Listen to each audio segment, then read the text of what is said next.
দিগন্ত বিস্তৃত মাঠের বুক চিরে কালো রাস্তা, আর তার উপর দিয়ে অনবরত রং বেরঙের গাড়ি ছুটে চলেছে। বছর দশেক আগে চালু হওয়া এই রাস্তাটার নাম মালিনী এক্সপ্রেসওয়ে। এখন এলাকার প্রধান শহর বালিনগর যাওয়ার এটাই প্রধান রাস্তা হয়ে উঠেছে। কেউ আর ঘুরপথে ভাঙাচোরা জিটি রোড দিয়ে যায় না, টোল ট্যাক্স দিয়েও এই এক্সপ্রেসওয়ে দিয়েই যায়। শহরে যাওয়ার জন্য অনেক শর্টকাট হয়। মালিনী এক্সপ্রেসওয়ে থেকে দেখা যাওয়া ফাঁকা মাঠের মাঝের ওই ছোট্ট গ্রামটির নাম লোকাবাটি। লোকাবাটি গ্রামের বেশিরভাগ মানুষই কৃষক, চাষাবাদ করেই জীবিকা নির্বাহ করে। ধান আর আলু এই দুটোই এখানে বেশি হয়। এছাড়া এখানে সরিষা, গম, তিল ইত্যাদির চাষও কম বেশি হয়। এখানকার বেশিরভাগ ফসল হীরাপুর হাটের পাইকার ব্যবসায়ীরা কিনে নিয়ে যায়। এক্সপ্রেস রোড থেকে মোরাম রাস্তাটা সোজা গিয়ে যে বাড়িটা ছুঁয়েছে সেটা পরিতোষের বাড়ি, যদিও পরিতোষ এখন আর বেঁচে নেই। বছর কয়েক আগেই হৃদরোগে আক্রান্ত হয়ে মারা গেছে। লোকাবাটি গ্রাম থেকে প্রায় 6 কিলোমিটার দূরে বিজলে গ্রামের শেষ প্রান্তে ফাঁকা মাঠের মধ্যে একটা রাইস মিল আছে, নাম মা লক্ষ্মী রাইস মিল। পরিতোষ এখানেই কাজ করত। বাড়িতে পরিতোষের স্ত্রী গীতা আর একমাত্র সন্তান পবিত্র থাকে। পরিতোষ মারা যাওয়ার পর সংসারটা প্রায় ভেঙে পড়েছিল। সংসারের একমাত্র রোজগার ছিল পরিতোষের মাইনে। রাইস মিল থেকে এককালীন সামান্য টাকা আর গীতার হাড় ভাঙা পরিশ্রম দিয়ে কোনো রকমেই সংসারটা চলে। গীতা গ্রামের রানুদির থেকে অর্ডার নিয়ে সেলাইয়ের কাজ করে। দিন রাত সেলাই নিয়ে পড়ে থাকে একটু পয়সার জন্য। আর যাই হোক, পবিত্রকে পড়াশোনাটা ভালো করে করাতেই হবে। হঠাৎ করে আসা ভয়ঙ্কর পরিস্থিতি মানুষকে সাময়িকভাবে বিভ্রান্ত করে দেয় ঠিকই, কিন্তু তারপরে ধীরে ধীরে মানসিকভাবে কঠিন হতে শেখায়, পরিণত হতে শেখায়, বয়স কম হলেও। পবিত্র ছোট হলেও মায়ের এই পরিশ্রমটা অনুভব করে, তাই মন দিয়ে পড়াশোনা করে। এখন থেকেই স্বপ্ন দেখে বড় হয়ে একটা বড় চাকরি করবে, মাকে অনেক ভালো রাখবে। কঠিন পরিস্থিতিতে কেউ যদি লড়াই করে নতুন করে স্বপ্ন দেখতে শুরু করে, তবে পাশাপাশি থাকা মানুষগুলো একটা তৃপ্তি অনুভব করে, এই লড়াইটাকে তাড়িয়ে তাড়িয়ে উপভোগ করে, অনুপ্রেরণা পায়। লোকাবাটি গ্রামেও তার ব্যতিক্রম হয়নি। পবিত্র প্রতিদিন নিয়ম করে স্কুল যায়। সাইকেল কেনার সামর্থ্য নেই, তাই পায়ে হেঁটেই যেতে হয়। দরজার কাছে মা দাঁড়িয়ে থাকে, আর রাস্তার ধারে গ্রামের কেউ না কেউ। সৎ, প্রতিভাবান, পরিশ্রমী এই পরিবারটাকে গ্রামের সবাই খুব ভালোবাসে, ভাবে তাদেরই বাড়ির একটা ছেলে স্কুল যাচ্ছে। বাড়ি থেকে 3 কিলোমিটার দূরে গুড়দহ উচ্চ বিদ্যালয়। এই স্কুলেই পবিত্র ক্লাস 6-এর ছাত্র। বাবার মৃত্যু বা দারিদ্রতা কোনো প্রতিকূলতায় বাধা হয়ে দাঁড়াতে পারেনি। ক্লাস 1 থেকে নিয়ম করে প্রতি বছর প্রথম স্থান অধিকার করে এই প্রতিভাবান পরিশ্রমী ছেলেটি। দেখতে দেখতে 20টা বছর কেটে গেছে। সময়ের সঙ্গে সঙ্গে কত স্বপ্ন সফল হয়, আবার কত স্বপ্ন ভেঙে যায়। কিন্তু প্রতিভা আর অধ্যবসায় এর উপর ভিত্তি করে যে স্বপ্ন তৈরি হয় তা বেশিরভাগ ক্ষেত্রেই সফল হয়। পবিত্রর ক্ষেত্রে অন্যথা হয়নি। সে এখন সফটওয়্যার ইঞ্জিনিয়ার, আইটি সেক্টরে একটা মাল্টিন্যাশনাল কোম্পানিতে চাকরি করে। অফিস যেতে সুবিধা হবে বলে একটা বাইক কিনেছে, তাতে চেপেই পবিত্র যাতায়াত করে।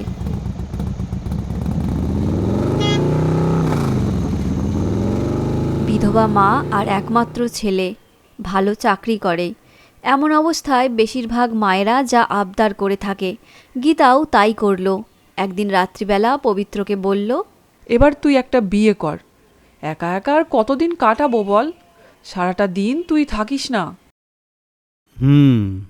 বিয়ে তো করাই যায়, কিন্তু সমস্যাও আছে। তুমি আমার কেরিয়ার গড়ার জন্য যা করেছো তা আমিই জানি। সেই ছোটবেলায় বাবাকে হারিয়েছি, তিনি না থাকার জন্য তোমাকে অনেক বেশি দায়িত্ব নিতে হয়েছে। এখন আমি তোমাকে একটুও কষ্ট দিতে চাই না, কিন্তু নতুন একজন সংসারে এসে এইসব অনুভব করতে পারবে তো? এটাই আমার ভয় লাগে।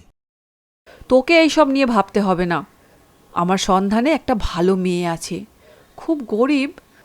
আমার পণের দরকার নেই, মেয়েটা ভালো হলেই চলবে, খুব সুন্দর দেখতে আর ঘরণী, তোর সঙ্গে খুব ভালো মানাবে। আমি বলছি শোন, ওই মেয়েটি আমাদের বাড়ি বউ হয়ে এলে খুব ভালোই হবে, সংসারটা আলো করে রাখবে। বাস্তবে কি সত্যিই আলো জ্বলে? অভিজ্ঞতা বলে বেশিরভাগ ক্ষেত্রেই প্রথম প্রথম একটু বেশিই জ্বলে, আর কিছুদিনের মধ্যেই তা নিভে যায়। সংসারে অন্ধকার নেমে আসে। কিছুদিনের মধ্যে গীতার উদ্যোগে দূর সম্পর্কের এক পিসিমার গরিব নাতনিকে বাড়িতে বউ করে আনা হলো। তার নাম শ্রাবন্তী। মেয়েটি সলজ্জ আর সদাহাস্য, সর্বদা মুখে হাসি লেগেই আছে, আর লজ্জায় সে ঘরের বাইরেই বেরোতে চায় না। আর গৃহকর্মে ছিল সুনিপুণা। সকাল হতে না হতেই ঘুম থেকে উঠে রান্না চাপিয়ে দিত, পবিত্র খেয়ে অফিস বেরোবে বলে। গীতাকে কোনো কাজই করতে দিত না। পবিত্র আর গীতাকে একদম সময় করে খেতে দিত। এইভাবে বসে বসে খেতে আমার লজ্জা লাগছে, তুমি তো আমাকে কোনো কাজই করতে দিচ্ছ না বৌমা। বৌমাটি কোনো উত্তর না দিয়ে হাসি মুখ করে চলে গেল, যেন এটা কোনো ব্যাপার নয়। বিশেষ করে গ্রামে গঞ্জে কারো বাড়িতে নতুন বউ এলে তাদের বাড়ি প্রতিবেশীদের আনাগোনা বেড়ে যায়। বিশেষ করে বয়স্কা মহিলারা, যাদের খেয়ে দিয়ে কোনো কাজ নেই, তাদের খুব কৌতূহলের সঙ্গে খবরাখবর সংগ্রহ করতে দেখা যায়, এবং তা খুব দ্রুততার সঙ্গে গ্রামে ছড়িয়ে দিতে পারে। সংবাদ মাধ্যমও এদের কাছে ফেল হয়ে যেতে পারে। এনারা মিষ্টি মিষ্টি কথার ফাঁকে নতুন বউয়ের কে কে আছে, ক বোন, মামার বাড়ি কোথায়, পড়াশোনা কত দূর, পারলে বাপের বাড়ির হাঁড়ির খবর বের করে নেওয়ার চেষ্টা করে। এদিকে গীতা বৌমার প্রশংসায় ভরিয়ে দিত, যেন এমন ভালো বৌমা আর কারো হয় না। সব কিছু ঠিকঠাকই চলছিল। কয়েক মাস পর একটু একটু করে এলোমেলো হতে লাগলো। একসঙ্গে বসে কথাবার্তা বলা, খাওয়া দাওয়া করা, সুখ দুঃখের কথা বলা, যেটা একটা সংসারের বন্ধন বলে বিবেচিত হয়, সেটা আলগা হতে শুরু করলো। গত কয়েকদিন থেকে শ্রাবন্তী লক্ষ্য করছে পবিত্র তার সঙ্গে ভালো করে কথাই বলছে না। এতে শ্রাবন্তী খুব বিরক্ত বোধ করছে। এই জন্য মাঝে মাঝে পবিত্রকে অনেক কিছু বলছে, সরাসরি কারণটা কি সেটা জিজ্ঞাসা করছে না। পবিত্র যতটা চুপ থাকা যায় থাকছে, কেমন যেন ঝিমিয়ে পড়েছে, বিশেষ করে শ্রাবন্তীর সামনে। অন্যদিকে মা ছেলে মিলে অনেক কথাবার্তা বলে, সেটা শ্রাবন্তী দূর থেকে লক্ষ্য করে। থাকতে না পেরে শ্রাবন্তী একদিন মা ছেলের কথাবার্তার মাঝেই ঘরে ঢুকে পড়ে। বলছিলাম, কাল রবিবার, তোমার তো হাটে যাওয়ার কথা, কি কি বাজার দোকান আনতে হবে তার একটা ফর্দ করার কথা বলেছিলে। এত রাত হয়ে গেল, আর কখন ফর্দ করবে? চলো ফর্দটা করে নিই। হ্যাঁ হ্যাঁ, ঠিক করব।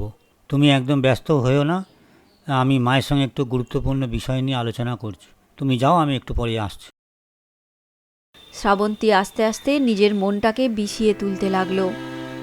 তার আর কিছুই ভালো লাগে না, মন খারাপ করে। নিজের ঘরে বিছানায় শুয়ে থাকতো। ভাবতে লাগলো, এই বাড়িতে হয়তো তার কোনো গুরুত্ব নেই। কি এমন কথা যেগুলো মায়ের সঙ্গে আলোচনা করা যাবে, অথচ তার সঙ্গে করা যাবে না? শ্রাবন্তী ভাবল, তাকে কি এ বাড়িতে শুধু কাজ করার জন্য নিয়ে আসা হয়েছে? কয়েকদিন মনে দুঃখ, হতাশা, আফসোস ইত্যাদি থেকে শ্রাবন্তী একটু একটু করে বেপরোয়া হতে শুরু করলো। ভাবল নিজের ভালোটা বুঝে নিতে হবে। একদিন মা ছেলের সামনে বলল, শোনো, আমার সময় কাটতে চায় না, আমাকে একটা মোবাইল কিনে দিতে হবে। তাছাড়া বন্ধুবান্ধব, আত্মীয় স্বজন কারোর সঙ্গেই তো যোগাযোগই রাখতে পারছি না। একটু বড় স্ক্রিন হয় যেন, আর ক্যামেরাটা ভালো হয়। শ্রাবন্তীর কথাগুলো শুনে পবিত্র আর গীতা চুপ করে থাকলো কিছুক্ষণ। তারপর গীতা কাচুমাচু মুখ করে এক প্রকার সম্মতিই দিয়ে ফেলল। পবিত্র, তুই বৌমার জন্য যেমন বলছে একটা মোবাইল কিনে দিস। সপ্তাহখানেকের মধ্যে শ্রাবন্তীর জন্য একটা মোবাইল চলে এলো। পবিত্র অফিস চলে যাওয়ার পর দিনের বেশিরভাগ সময় শ্রাবন্তী মোবাইল নিয়ে পড়ে থাকে। কোনো সময় গীতা যদি দরকারে ডাকতে আসে তো দেখে মোবাইল নিয়ে ব্যস্ত আছে। গীতা দরজার কাছে দাঁড়িয়ে থাকে, ডাকতে সাহস হয় না। কারণ আজকাল শ্রাবন্তী কথায় কথায় রাগ দেখায়। কদিন হলো সকালের রান্নাটা গীতাকেই করতে হয়। একদিন শ্রাবন্তী সকালবেলা শরীরটা ভালো নেই বলে একটু বেলা করে উঠল। তারপর সেটাই নিয়ম হয়ে গেল। এখন প্রতিদিন বেলা করে ওঠে, আর গীতা সকাল সকাল উঠে রান্না চাপিয়ে দেয়। এমনকি আজকাল শ্রাবন্তী সকালবেলা ঘুম থেকে উঠে বসে অপেক্ষা করে শাশুড়ি মা চা নিয়ে আসবে বলে। রুটি তরকারি খেয়ে খেয়ে বড্ড একঘেয়ে হয়ে গেছে। আর জলখাবারে লুচি ছোলার ডাল করো তো। বৌমার আবদার নাকি হুকুম? গীতাকে আজ জলখাবারে লুচি ছোলার ডাল বানাতে হবে। একদিন সকালবেলা গীতার সামনেই পবিত্রকে বলল, তুমি এত ভালো একটা চাকরি করো, কিন্তু আমার একটা ভালো শাড়ি নেই, গয়না নেই। বিয়ের আগে দিদা বলেছিল ছোটবেলা থেকে অনেক কষ্ট করে বড় হয়েছিস, ভালো করে খাওয়াতে পড়াতে পারিনি, এবার দেখবি রানীর মতো থাকবি। যে বাড়ির বউ হচ্ছিস তাদের পয়সার অভাব নেই, ছেলে মোটা মাইনের চাকরি করে, তোকে রানীর মতো রাখবে। এই তার নমুনা? অর্ধেক দিন তো অফিসই যাও না, বাড়িতে বসে থাকো। দেখো, আমার খুব সীতাহারের শখ, তোমাকে বানিয়ে দিতে হবে। আর সামনের মাসেই আমাদের বিবাহবার্ষিকী, তা মনে আছে তো? ধুমধাম করে করতে হবে। আমার বান্ধবীরা সবাই বলে রেখেছে, ওদের সবাইকে নেমন্তন্ন করব। এরপর যত দিন যেতে লাগলো শ্রাবন্তী আরও বেশি করে বেপরোয়া হয়ে যেতে লাগলো। কখনো পবিত্র, কখনো বা গীতার উপর হুকুম চালাতে লাগলো। শ্রাবন্তীর এই সমস্ত আচরণ দেখেও গীতা বা পবিত্র কেউই কোনো কথা বলে না, শুধু অসহায়ভাবে তাকিয়ে থাকে।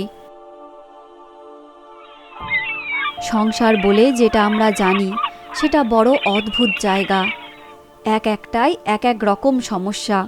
বেশিরভাগ ক্ষেত্রে আমৃত্যু সমাধান হয় না, আর এটার কোনো সুনির্দিষ্ট পরিসংখ্যানও নেই। তবে অভিজ্ঞতা বলে বেশিরভাগ ক্ষেত্রে সমস্যা শুরু হয় বাড়িতে নতুন বউ এলে। আলাদা পরিবেশ বা কালচারে মানিয়ে নিতে অসুবিধা হতে পারে, অথবা সন্দেহের বশে কে কাকে বেশি পছন্দ করছে, কারণ অগণিত। দোষী কে হবে? বৌমা, শাশুড়ি, না ছেলে, নাকি ননদ? বেশিরভাগ ক্ষেত্রেই ফলাফল প্রকাশিত হয় না। যে কেউ হতে পারে।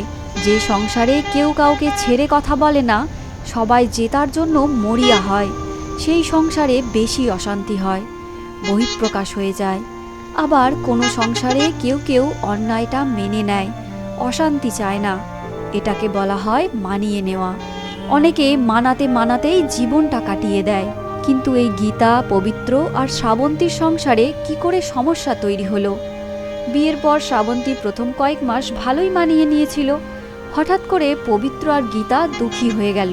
তাই দেখে শ্রাবন্তী ভাবতে শুরু করলো তাকে গুরুত্ব দেওয়া হচ্ছে না। তাই সে তার নিজের অস্তিত্ব রক্ষার জন্য মরিয়া হয়ে যেতে লাগলো। একদিন হঠাৎ একটা ঘটনা ঘটল। পবিত্র অফিস বের হয়েও দুপুরবেলা বাড়ি ফিরে এলো। বাইকটা দরজার সামনে দাঁড় করিয়েই হনহন করে বাড়িতে ঢুকে গেল। ঢুকেই মাকে ডাকতে লাগলো, মা, হয়ে গেছে। শ্রাবন্তী, কি করছো? তাড়াতাড়ি একবার মায়ের ঘরে এসো। শ্রাবন্তী তাড়াতাড়ি ঘর থেকে বেরিয়ে এসে গীতার ঘরে ঢুকে গেল। চাকরিটা পেয়ে গেছিস, তাই তো? আমি জানতাম তুই পাবি। শেষমেশ কোনটা হলো? ITCSটাই মা, এটাতেই আমি চেয়েছিলাম। মাল্টিন্যাশনাল কোম্পানি, 5 বছরের কন্ট্রাক্ট। আগেরটার মতো ক্লোজ হওয়ার সম্ভাবনা প্রায় নেই, হলেও কন্ট্রাক্ট শেষ না হওয়া পর্যন্ত ওয়ার্ক ফ্রম হোম হবে। অনেক সিকিওর।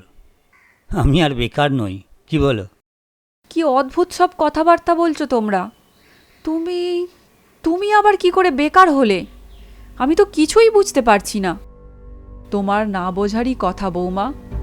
তোমাদের বিয়ের ঠিক 3 মাস পর হঠাৎ করে পবিত্র চাকরিটা চলে যায়।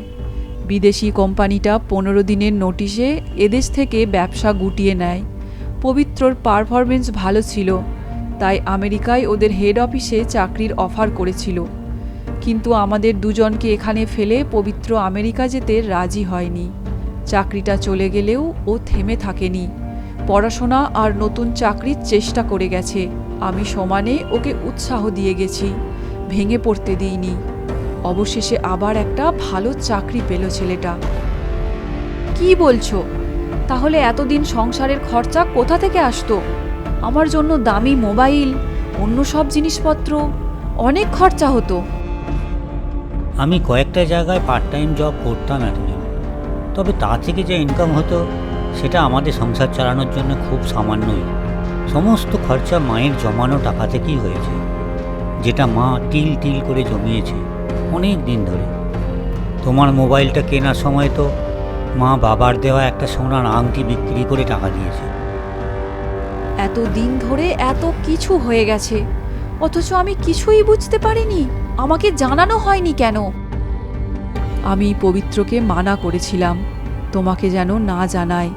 এত কষ্টের মধ্যেও নিশ্চিত ছিলাম পবিত্র আজ না হয় কাল চাকরি ঠিকই পাবে, কারণ মা হয়ে আমি জানি ও হেরে যাওয়ার পাত্র নয়। কিন্তু কয়েক মাস হলো তোমাদের বিয়ে হয়েছে, এই অবস্থায় তুমি বা তোমার আত্মীয়রা এখনও অনেকটাই নতুন, তাই তোমরা হয়তো ব্যাপারটা সহজে মেনে নিতে পারতে না।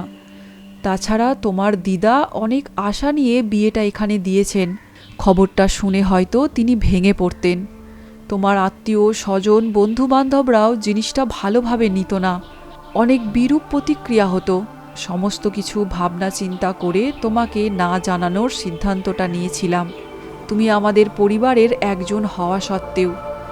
কিছু মনে করো না বৌমা, সব ভুলে যাও। আজ আমাদের খুশির দিন, পবিত্র এত ভালো চাকরি পেল, আনন্দ করো। আনন্দ তো হচ্ছেই, অনেক আনন্দ হচ্ছে, এত আনন্দ যে ধরে রাখা যায় না। কিন্তু একটা অনুশোচনা শ্রাবন্তীকে কুড়ে কুড়ে খাচ্ছে, সমস্ত আনন্দকে মলিন করে দিচ্ছে। ভালো করে না বুঝে না জেনে কত কিছুই না ভেবে নিয়েছে, নাই বা বলল। তার তো অনুভব করার দরকার ছিল। তাকে তার আত্মীয় স্বজনদের কষ্ট না দেওয়ার জন্যই তো গোপন করেছে, অথচ মানুষ দুটো কতই না কষ্ট পেয়েছে, তাদেরকে কত রাগ দেখিয়েছে। এত কষ্টের মধ্যেও একবারের জন্য মুখ খোলেনি, মুখ বুজে সব সহ্য করে গেছে দিনের পর দিন। এই সমস্ত ভাবতে ভাবতে শ্রাবন্তী চোখের জল ধরে রাখতে পারছিল না।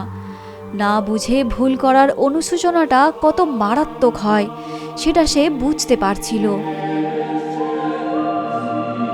তবু তো শ্রাবন্তীর অনুশোচনা বোধটা আছে। এই মুহূর্তে অনেক কষ্ট পাচ্ছে ঠিকই, কিন্তু এই কষ্টটাই তাকে পরিণত করে তুলবে, ভালো করে বুঝতে শেখাবে। আর এসব কিছুই তো মানুষকে উদারতা শেখায়, ভালো ব্যবহার শেখায়। কিন্তু বেশিরভাগ সংসারেই মানুষের এই অনুশোচনা বোধটা থাকে না, তাই তো এত অশান্তি। ভুল করেছে সেটা বুঝতে পারলেও জেতার জন্য কি মরিয়া চেষ্টা করে। জিততেই হবে, জিততেই হবে, যে কোনোভাবে।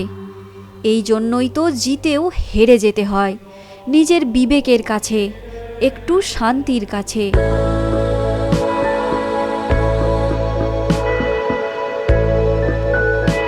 তো বন্ধুরা, তোমাদের এই গল্পটি কেমন লাগলো তা অবশ্যই আমাদের কমেন্টে লিখে জানিও।